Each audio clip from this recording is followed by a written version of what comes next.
لبيك اللهم لبيك لبيك Raih pahala dakwah jariah dengan like, subscribe, klik notifikasi, lalu share ke media sosial Anda. Bismillahirrahmanirrahim. Assalamualaikum warahmatullahi wabarakatuh. Alhamdulillah. Nahmaduhu wa nasta'inuhu wa nastaghfiruh wa na'udzu billah min syururi anfusina wa min sayyiati a'malina. May yahdihillahu fala mudhillalah wa may yudlilhu fala hadiyalah. Asyhadu an la ilaha illallah wa asyhadu anna Muhammadan abduhu wa rasuluh. Allahumma sholli ala Muhammad wa ala ali Muhammad, amma ba'du. Hadirin sekalian, jamaah yang berbahagia dimanapun berada, apa kabarnya nih jamaah sekalian pada saat Ramadan sekarang ini? Mudah-mudahan lagi menikmati suasana puasa bersama keluarga, karena kita sekarang ini lagi social distancing, nggak boleh keluar kemana-mana, maka kita konsentrasi untuk melaksanakan berbagai macam ibadah bersama keluarga kita di rumah.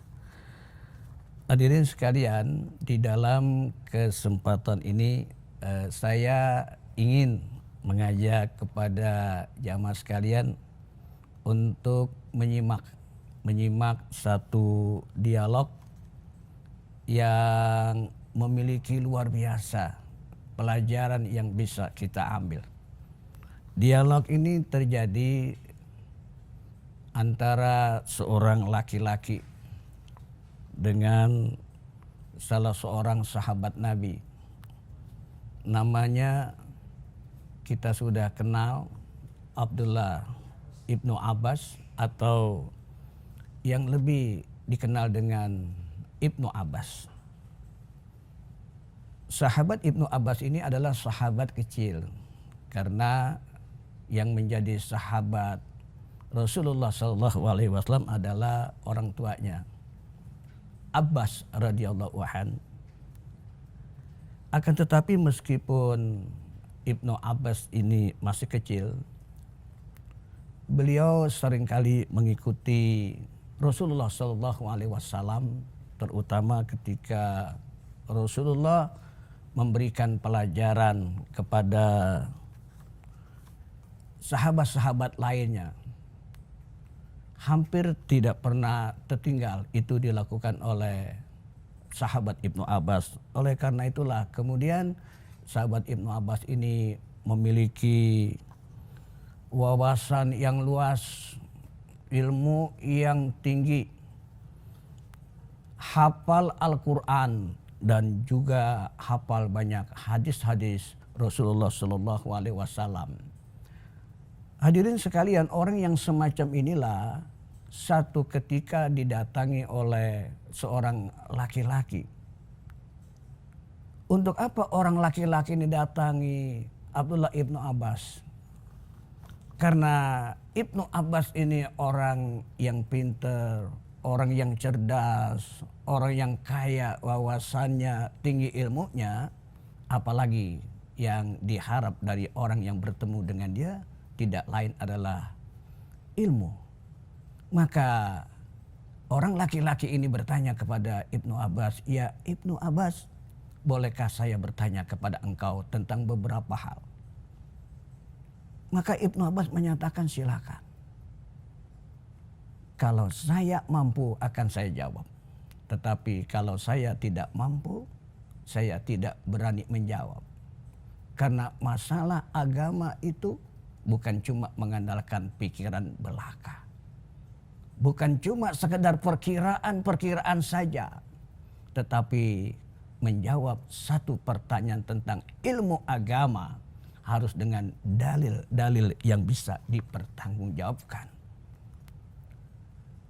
Baik ya Ibnu Abbas, pertanyaan saya ya mudah-mudah saja.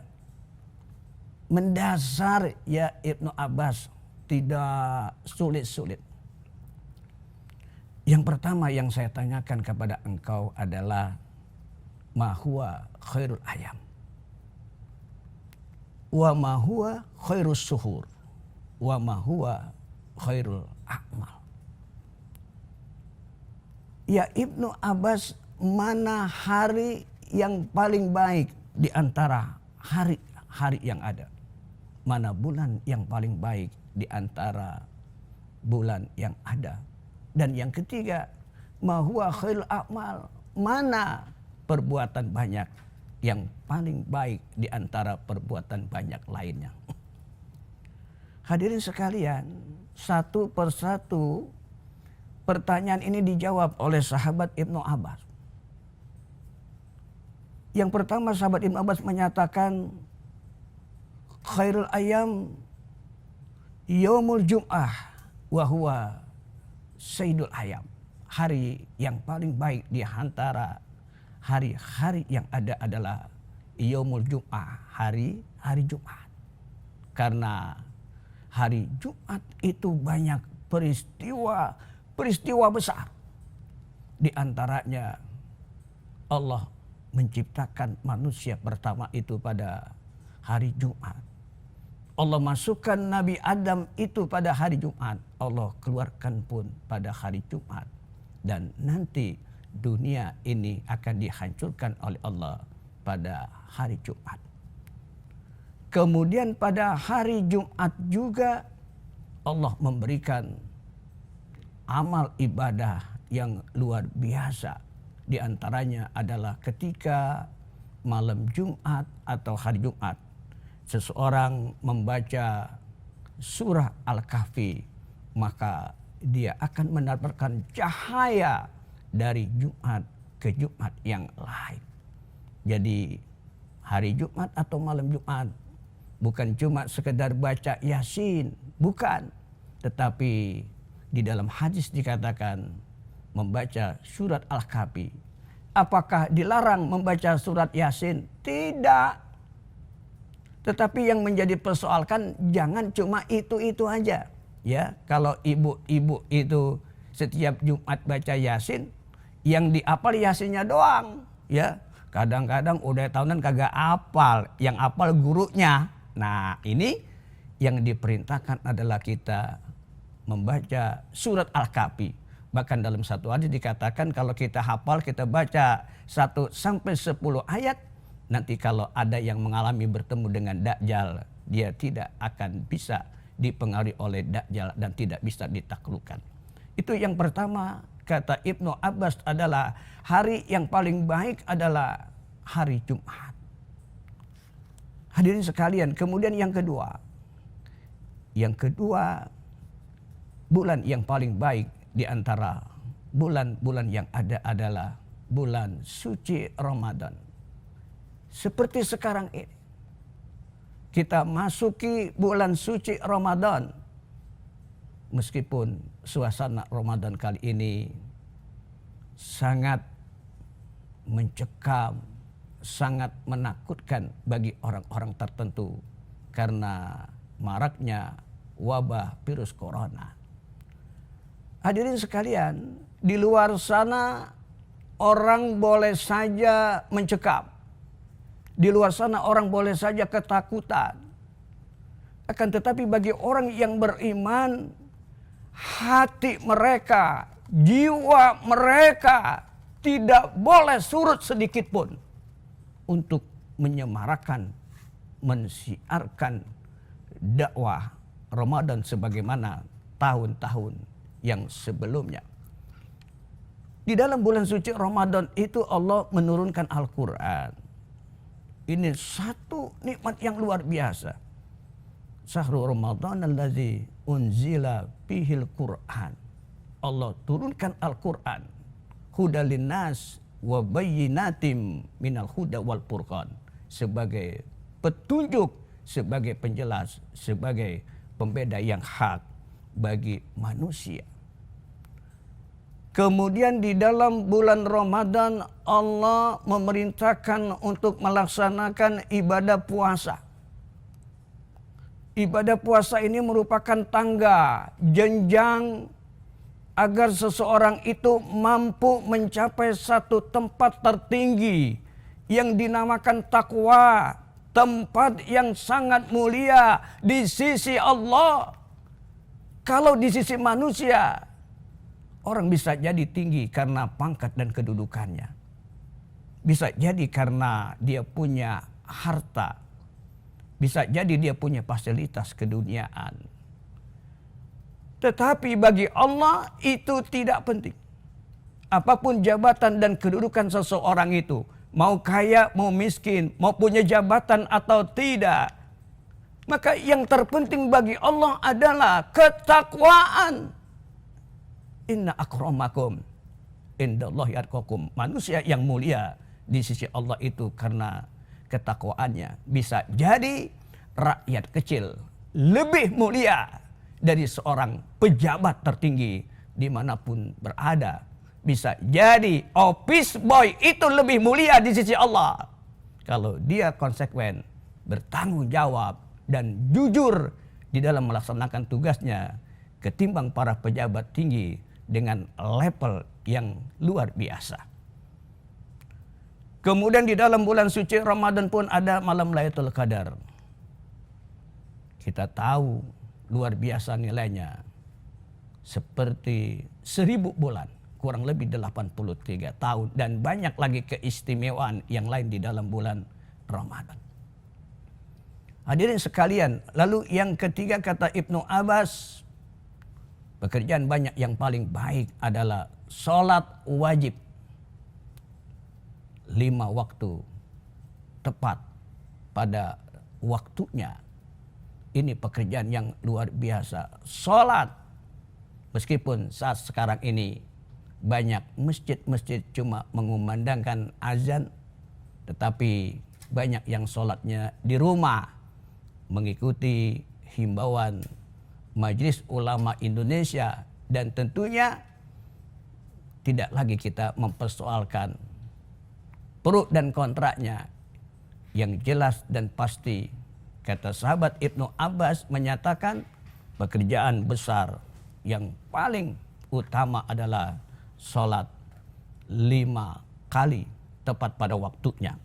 Hadirin sekalian jamaah yang berbahagia, setelah Ibnu Abbas itu berdialog dengan seorang laki-laki, 3 hari setelah itu Ibnu Abbas dipanggil oleh Allah meninggal dunia. Hadirin sekalian, sebagaimana adat istiadat dari dahulu sampai sekarang, di belahan dunia ini biasanya kalau orang meninggal itu maka akan dikenang. Akan dikenang jasa-jasanya, akan dikenang perilakunya. Biasanya orang akan selalu mengingat peristiwa-peristiwa sebelum dia meninggal dunia. Jadi beberapa hari sebelum meninggal dunia itu biasanya yang dibicarakan oleh orang banyak. Hal ini pun terjadi pada sahabat Ibnu Abbas. Ketika 3 hari Ibnu Abbas menjawab pertanyaan orang laki-laki itu, kemudian dia dipanggil oleh Allah meninggal dunia. Lalu banyak orang yang membicarakan sepak terjang dari sahabat Ibnu Abbas itu. Di antaranya adalah salah seorang laki-laki, dia bertemu dengan sahabat Ali bin Abi Thalib. Lalu dia katakan, "Ya Ali, apakah engkau pernah mendengar jawaban sahabat Ibnu Abbas ketika ditanyakan oleh seorang laki-laki?" Lalu kata sahabat Ali, "Saya udah dengar." "Emangnya kenapa?" Lalu orang laki-laki itu kembali bertanya kepada sahabat Ali, "Bagaimana ya Ali pendapat engkau tentang jawaban Ibnu Abbas atas 3 pertanyaan itu?" Lalu sahabat Ali menyatakan, "Lau su'ila lil fuqaha wal hukama wal ulama minal masyriq ilal maghrib la ajaba illa misla Ibnu Abbas illa ani. Jadi di akhir omongan sahabat Ali itu menyatakan illa ani. Sahabat Ali menyatakan seandainya engkau mempertanyakan itu kepada para ahli fikih, para ahli hukum, para ulama dari timur dan barat, niscaya engkau tidak akan mendapatkan jawaban lain sebagaimana jawaban yang dikatakan oleh sahabat Ibnu Abbas itu. Illa ani, kecuali saya punya jawaban yang lain. Kalau ada orang yang bertanya kepada saya tentang 3 hal itu, saya punya jawaban yang lain. Jawaban saya berbeda dengan jawaban Ibnu Abbas. Akan tetapi ingat, saya tidak menyalahkan jawaban itu. Bahkan saya sangat membenarkan jawaban itu. Akan tetapi kalau ada orang yang bertanya kepada saya punya jawaban yang berbeda. Hadirin sekalian, lalu orang laki-laki tadi penasaran. Dia katakan kepada sahabat Ali, ya Ali, kalau memang demikian apa yang engkau katakan, bagaimana kalau saya yang mengulang pertanyaan orang laki-laki itu kepada engkau? Lalu kata sahabat Ali, baik, akan saya jawab satu persatu apa yang engkau tanyakan. Yang pertama jawabannya adalah, kalau sahabat Ibnu Abbas menyatakan hari yang paling baik itu adalah hari Jumat.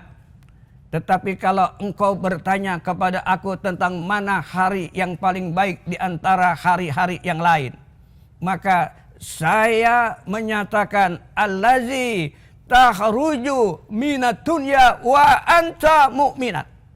Hari-hari di mana ketika kamu keluar dari alam dunia ini dalam keadaan beriman kepada Allah Subhanahu wa ta'ala. Inilah hari yang terbaik. Iman itu sangat penting. Tidak akan ada harganya seseorang di alam dunia ini. Jabatan yang tinggi, pangkat dan kedudukan. Kalau tidak beriman kepada Allah, dia tidak akan nilainya di sisi Allah Subhanahu wa ta'ala. Dan apapun yang dilakukan, kebaikan sebesar apapun orang itu dirasakan oleh orang banyak, tetapi kalau orang itu tidak beriman, maka niscaya kebaikan yang dilakukan itu tidak akan ada artinya di sisi Allah Subhanahu wa ta'ala. Man amila salihan min dzakari wa unsa fahuwa mu'min. Siapa orang yang melakukan kebaikan, laki atau perempuan, dalam keadaan beriman, maka Allah akan memberikan kehidupan yang baik. Oleh karena itulah, apapun kedudukan kamu, dalam situasi yang bagaimanapun juga, dalam suasana yang mencekam karena wabah COVID-19 ini, iman jangan sampai goyang. Apalagi iman keluar di dalam diri kita. Jaga iman, karena Allah mengingatkan kepada kita, wala tamutunna illa wa antum muslimun. Janganlah kamu mati kecuali dalam keadaan beriman kepada Allah Subhanahu wa ta'ala. Lalu yang kedua, kalau sahabat Ibnu Abbas menyatakan bulan yang paling baik itu adalah bulan Ramadan, saya tidak menyalahkan, bahkan saya membenarkan. Tetapi jawaban saya adalah allazi tatuba ilallah taubatan nasuha. Hari-hari di mana engkau bertobat kepada Allah. Itu bulan yang paling baik. Bukan cuma di dalam bulan Ramadan kita bertobat. Di dalam bulan-bulan yang lainnya pun kita tidak boleh lepas untuk mendekatkan diri kepada Allah, memohon ampun atas kesalahan yang kita lakukan. Lalu yang ketiga, kata sahabat Ali, kalau Ibnu Abbas menyatakan pekerjaan banyak yang paling baik itu adalah sholat tepat pada waktunya, saya punya jawaban lain adalah alladzi yuqbalallah minka kanat kasiran aw qalilan, yaitu pekerjaan apapun, besar atau kecil, yang penting pekerjaan itu diterima oleh Allah Subhanahu wa taala. Hadirin sekalian, jamaah yang berbahagia, dari kisah dan dialog ini maka dapatlah kita simpulkan, kita gabungkan kedua pendapat ini. Yang pertama, memang benar bahwa hari yang paling baik itulah hari Jumat. Akan tetapi bagi kita orang yang beriman, jangan kita memokuskan kesibukan kita dalam beribadah cuma pada hari Jumat atau malam Jumat. Setiap saat sampai usia kita, ajal kita sampai. Yang kedua adalah jangan kita fokuskan bertobat itu hanya di bulan Ramadan saja, tetapi di bulan-bulan yang lainnya pun juga kita harus bertobat. Dan yang ketiga adalah jangan kita berfokus cuma sekedar sholat tanpa kita melakukan ibadah-ibadah yang lainnya, kecil ataupun besar, itu akan ada nilainya di sisi Allah Subhanahu wa taala. Hadirin jamaah yang berbahagia, inilah yang bisa saya sampaikan. Insya Allah ada manfaatnya bagi kita bersama. Subhanakallahumma wa bihamdik, asyhadu an la ilaha illa anta, astaghfiruka wa atubu ilaik. Wassalamualaikum warahmatullahi wabarakatuh. لبيك اللهم لبيك.